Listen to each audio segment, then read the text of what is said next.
नमस्कार, आप सभी का स्वागत है यूथ अध्ययन के चैनल पे। एक बार फिर से मैं आप सभी के बीच एचपी पुलिस कांस्टेबल एग्जाम के लिए जीके का पार्ट 14 लेके आ चुका हूँ। देखिए, पार्ट 14 में मैंने इंपॉर्टेंट क्वेश्चन को कवर किया है। पहला जो क्वेश्चन है कि सुप्रसिद्ध मोहन पार्क अवस्थित है। अगर बात की जाए सुप्रसिद्ध मोहन पार्क की, तो ये हिमाचल प्रदेश के सोलन जिले में अवस्थित है। तो ऑप्शन डी यहाँ से सही हो जाएगा, क्योंकि सोलन यहाँ पे बिल्कुल भी नहीं दिया है ऑप्शन में। अगर बात की जाए यहाँ पे सोलन जिले की, सोलन जिले में शूलिनी मेला लगता है। शूलिनी जो मेला है वो किस माह में मनाया जाता है? तो जो ये शूलिनी मेला है ये जून महीने में लगता है और ये सोलन जिले में लगता है। शूलिनी माता का मंदिर भी सोलन में ही है। उसी प्रकार सोलन में है CRI। CRI का जो पूरा जो मीनिंग है वो है central research institute. Central research institute इसका पूरा नाम है CRI का। हिंदी भाषा में इसको केंद्रीय अनुसंधान संस्थान। तो बहुत बार पूछा जाता है कि केंद्रीय अनुसंधान संस्थान हिमाचल प्रदेश के किस जिले में है? तो ये सोलन जिले में। क्वेश्चन ये भी आ सकता है कि लॉरेंस स्कूल जो कि कसौली में है, ये किस जिले में पड़ता है? तो लॉरेंस स्कूल भी सोलन में है। इसके अलावा doctor Y S. Parmar forestry and horticulture university, ये कहाँ पे है? तो ये नौणी सोलन में है, जिसकी स्थापना डॉक्टर वाई.एस. परमार यूनिवर्सिटी की स्थापना 1985 में हुई थी। ये भी क्वेश्चन बहुत दफ़ा परीक्षाओं में पूछा जाता है।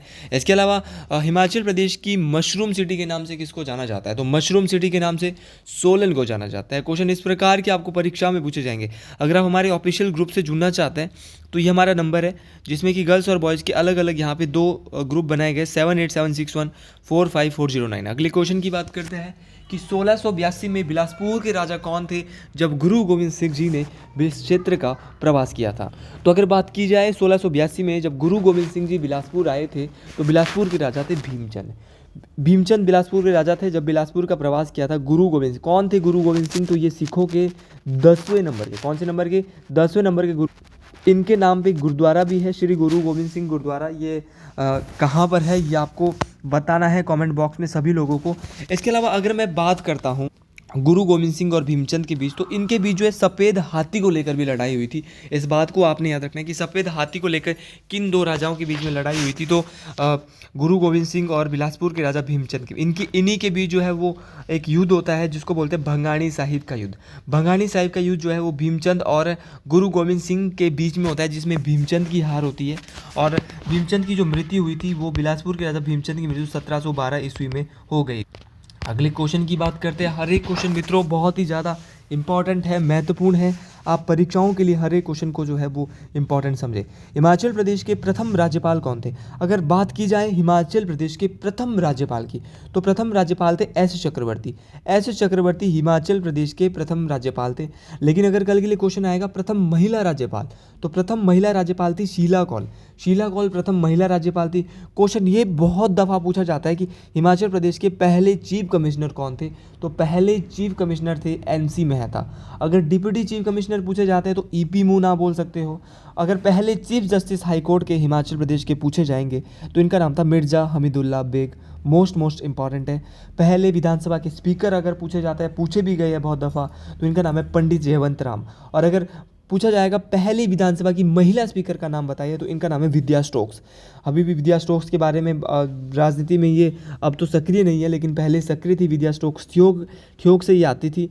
और हिमाचल प्रदेश की पहले चीफ सेक्रेटरी, अगर पहले चीफ सेक्रेटरी की बात की जाए मित्रों, तो इनका नाम है KL मेहता। और अगर बात की जाए हिमाचल प्रदेश के ऐसे व्यक्ति जो आर्मी के चीफ भी रह चुके हैं, तो इनका नाम है जनरल BN शर्मा।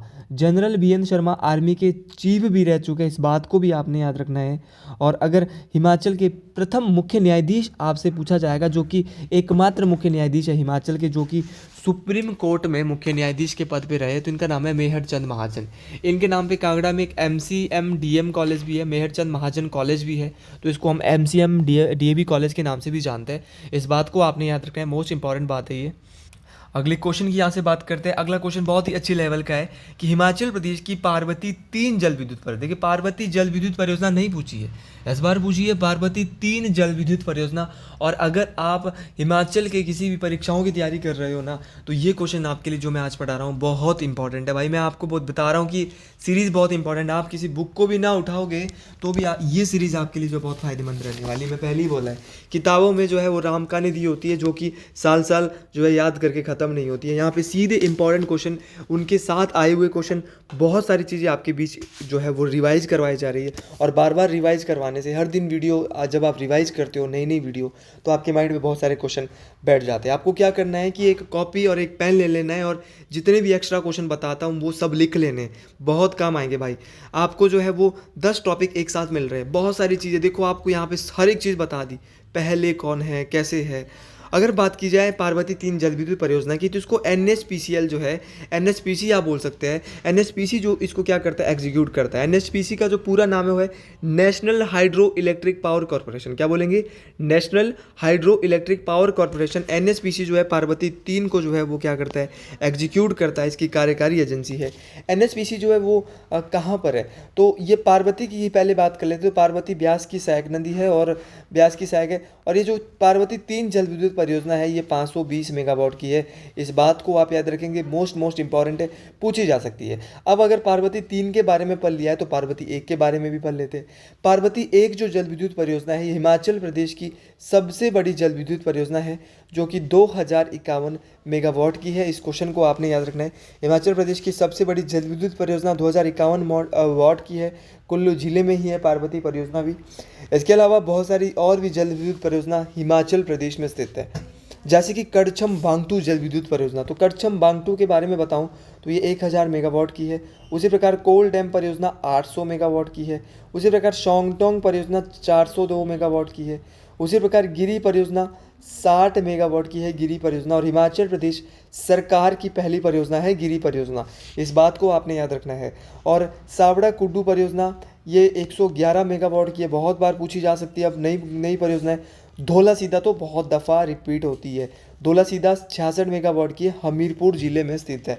तो ये जितनी भी सारी जल विद्युत परियोजना मैंने आपको बताई, आप इनको स्लो प्लेबैक स्पीड में सुन सकते हैं। करसम बांगटू भैया 1000 मेगावाट की है। कोल्डेम परियोजना पूछेगा 800 मेगावाट की है। शोंगटोम पूछेगा तो 402 मेगावाट की है। गिरी परियोजना पूछेगा 60 मेगावाट की, और साथ में बोलेंगे गिरी परियोजना हिमाचल प्रदेश सरकार की पहली परियोजना है, ये भी बहुत आसानी से बोलोगे। सावड़ा कुड्डू जो कि रोडू साइड है, ये सावड़ा कुड्डू ये जो है 111 मेगावाट की परियोजना है।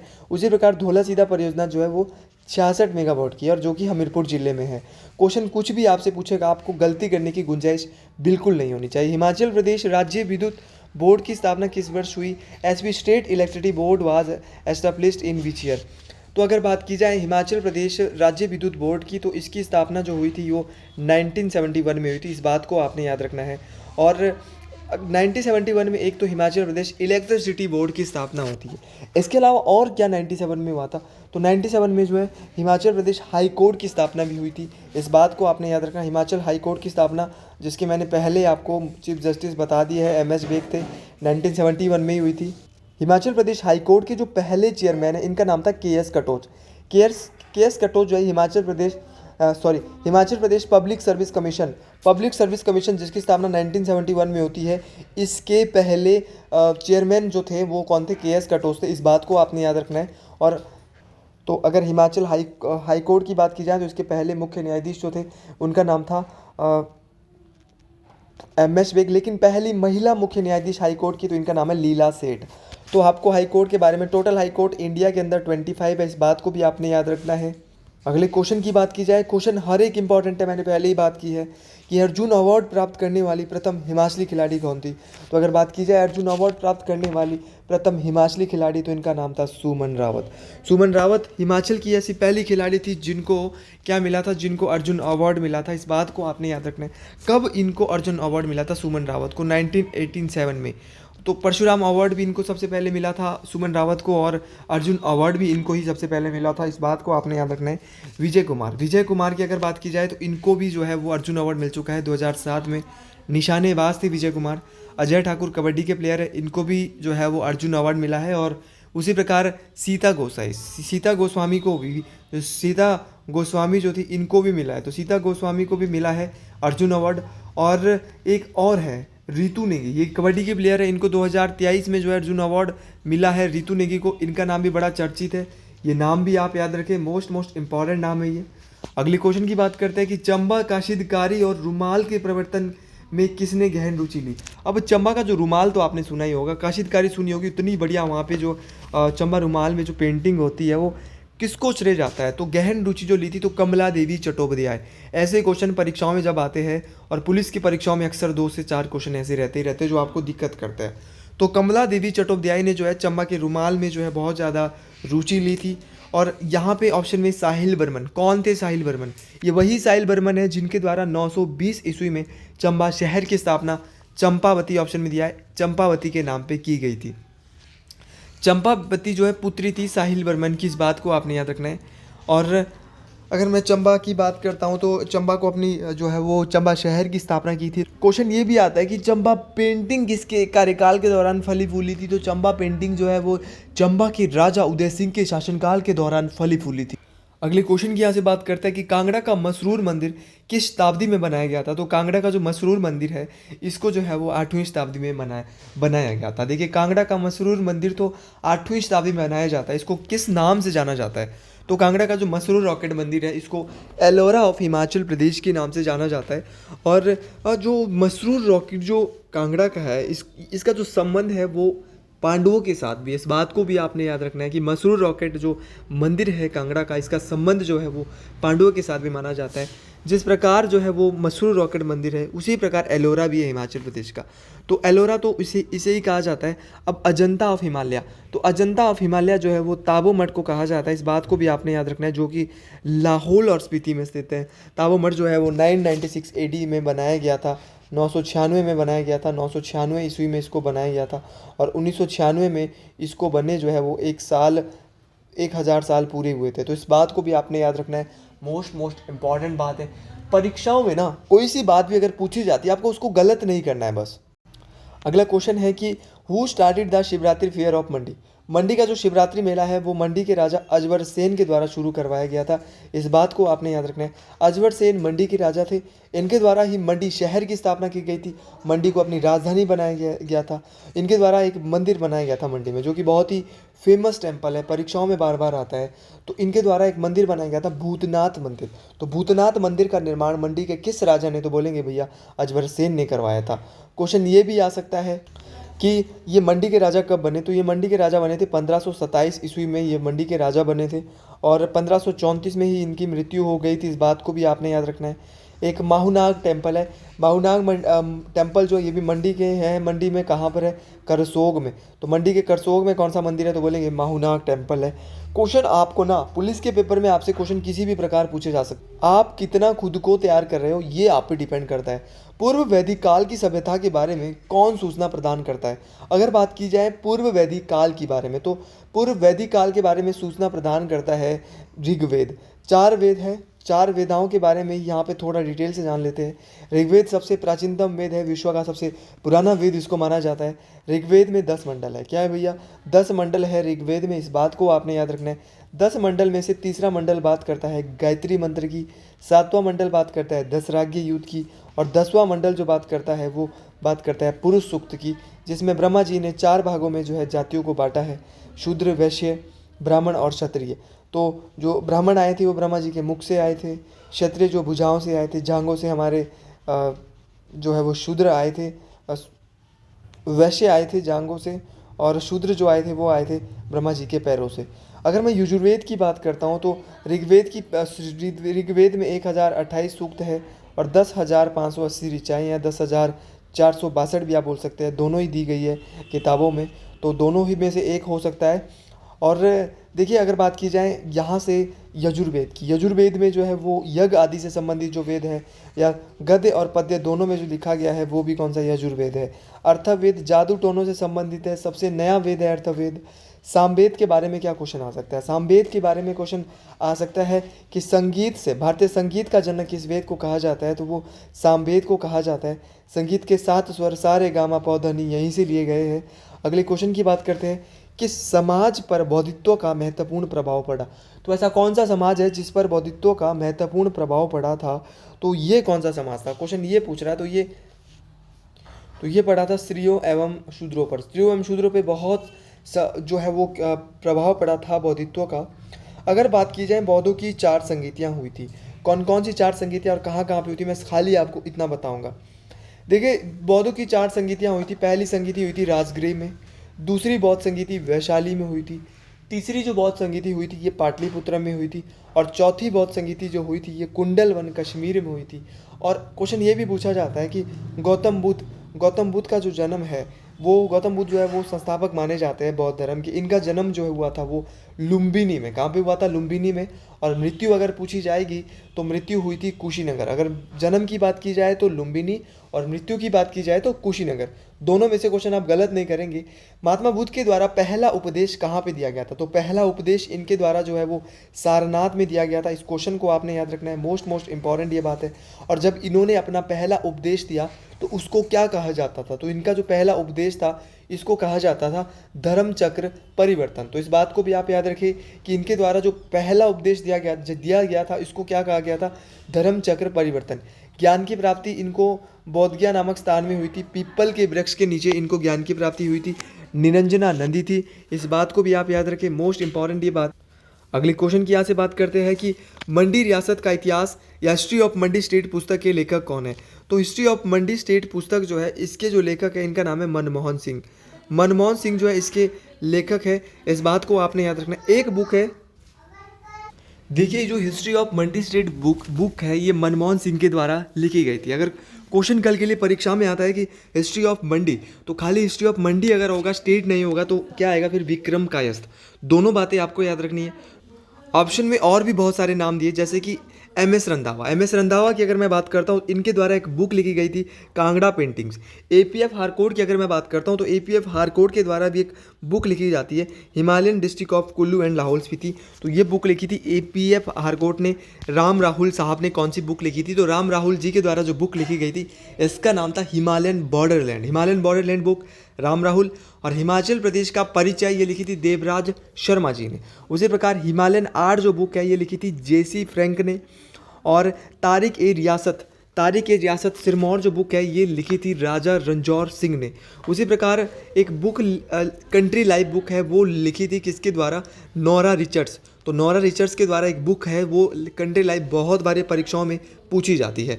अगले क्वेश्चन की बात करते हैं कि कुल्लू रियासत के संस्थापक निम्न में से कौन माने जाते हैं? अगर बात की जाए कुल्लू रियासत के संस्थापक की तो ये विहंग मणिपाल को माना जाता है। देखिए विहंग मणिपाल तो कुल्लू रियासत की इनके द्वारा तो क्या की गई थी? स्थापना की गई थी। इनको संस्थापक माना जाता है। देखिए अगर यहाँ से बात की जाए, कुल्लू देश की कहानी एक बुक है, और कुल्लू देश की कहानी जो बुक है ये किसके द्वारा लिखी गई थी? तो ये बुक जो है वो लालचंद प्रार्थी के द्वारा लिखी गई थी। अगर लालचंद प्रार्थी की बात की जाए, इनका जो जन्म है वो कुल्लू में हुआ था। इस बात को आपने याद रखना है। तभी इन्होंने एक बुक लिखी थी कुल्लू देश की कहानी। और कुल्लू की राजधानी जो है वो कहाँ पे? कुल्लू की राजधानी बार बार चेंज होती रही है। कुल्लू का आजकल दशहरा भी लग रहा है और इसके बारे में आपको पूरी बात बताऊँगा। देखिए कुल्लू की राजधानी जो है पहले जगत सुख में हुआ करती थी। जगत सुख से जो एक राजा होते थे विशुद्ध पाल ने क्या किया कि इसकी राजधानी को नंगड़ ला दिया। तो जगत सुख से कुल्लू की राजधानी नंगड़ को किसने लाया था? तो विशुद्ध पाल राजा ने लाया था। इस बात को अपनी कॉपी पेन में लेके लिख ले भैया, बहुत इंपॉर्टेंट है। अब विशुद्ध पाल ने क्या किया? अब विशुद्ध पाल से अब राजधानी कर दी इसने नंगड़। अब नंगड़ से सुल्तानपुर राजधानी किस कुल्लू के राजा के द्वारा कुल्लू की लाई गई थी? तो नंगड़ से सुल्तानपुर जो राजधानी लाई थी ये लाई थी कुल्लू के सबसे शक्तिशाली राजा जगत सिंह के द्वारा। अगले क्वेश्चन की यहाँ से बात कर लेते हैं, क्योंकि यहाँ बहुत विशुद्ध पाल का नाम भी यहाँ पे दिया था। तो इनके द्वारा ही कुल्लू की राजधानी जगत सुख से नंगड़ लाई जाती है, और नंगड़ से वापस जो है वो जगत सिंह के द्वारा सुल्तानपुर के लिए लाई जाती है।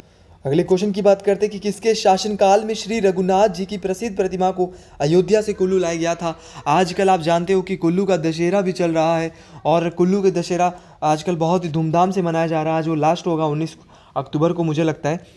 तो जो किया था वो राजा जगत सिंह के शासनकाल में ऐसा हुआ था। राजा जगत सिंह ने क्या किया था? राजा जगत सिंह के द्वारा एक ब्राह्मण थे जिनका नाम था दामोदर दास। दामोदर दास को अयोध्या भेजा गया था, और वहाँ से रघुनाथ जी की प्रतिमा को जो है वो कुल्लू लाया गया था। और अगर राजा जगत सिंह की बात की जाए, क्वेश्चन ये आता है कि कुल्लू के सबसे शक्तिशाली राजा कौन थे? तो कुल्लू के सबसे शक्तिशाली जो राजा थे इनका नाम था राजा जगत सिंह। क्वेश्चन ऐसे भी आता है कि कुल्लू के ऐसे राजा कौन थे जिनको औरंगजेब के द्वारा जो है वो राजा की उपाधि दी गई थी? तो कुल्लू के ऐसे राजा जिनको राजा की उपाधि दी गई थी तो इनका नाम था राजा जगत सिंह। तो राजा जगत सिंह को ही जो है मुगल बादशाह औरंगजेब के द्वारा जो है राजा कहा गया था। और ऐसा भी क्वेश्चन आता है कि कुल्लू के उस राजा का नाम बताए जिन्होंने दारा सिखों के विरुद्ध जो है वो लड़ाई लड़ी थी। तो दारा सिखों के विरुद्ध जो लड़ाई लड़ी थी वो किसके द्वारा लड़ी गई थी? तो ये कुल्लू के राजा जगत सिंह के द्वारा ही लड़ी गई थी। आज का कुछ अंतिम क्वेश्चन की प्रसिद्ध जास्कर पर्वत श्रेणियाँ पड़ती है। तो अगर बात की जाए जास्कर पर्वत श्रेणी की, तो ये इसकी जो हाइट है वो 5000 से 6000 मीटर की ऊंचाई में है लगभग। जास्कर जो श्रेणियाँ है वो कहाँ पे पड़ती है, तो ये बृहद हिमालय के अंतर्गत पड़ती है, ग्रेटर हिमालय के अंतर्गत पड़ती है जास्कर श्रेणियाँ। देखिए, जास्कर श्रेणी में हिमाचल प्रदेश की सबसे ऊंची चोटी शिल्ला भी है, जो कि 7026 जिसकी ऊंचाई है। आपको ये बात भी याद रखनी है, हिमाचल प्रदेश की सबसे बड़ी चोटी है जो है वो जास्कर श्रेणी है। इस बात को आप याद रखेंगे। और अगर आपको यहाँ से पता करना होगा, ये क्वेश्चन बहुत दफ़ा परीक्षाओं में आता है कि हिमाचल प्रदेश को तिब्बत से अलग करने वाली पर्वत श्रृंखला, तो बोलेंगे जास्कर पर्वत श्रृंखला या ग्रेटर हिमालय, जो हिमाचल प्रदेश को तिब्बत से अलग करता है। तो जास्कर पर्वत श्रेणी हिमाचल प्रदेश को तिब्बत से अलग करती है, इस बात को भी आपने याद रखना है। तो आज के लिए हम इतना ही पढ़ेंगे, ज़्यादा यहाँ पे पढ़ेंगे भी नहीं। तो आज के लिए वीडियो काफ़ी हो चुकी है, क्योंकि मैं जानता हूँ 20 मिनट की वीडियो बहुत होती है। अगर वीडियो अच्छी लगी है तो ज़रूर अपने मित्रों दोस्तों तक शेयर करें और कमेंट बॉक्स में ज़रूर लिखें हर हर महादेव। जय हिंद, जय हिमाचल प्रदेश, हर हर महादेव।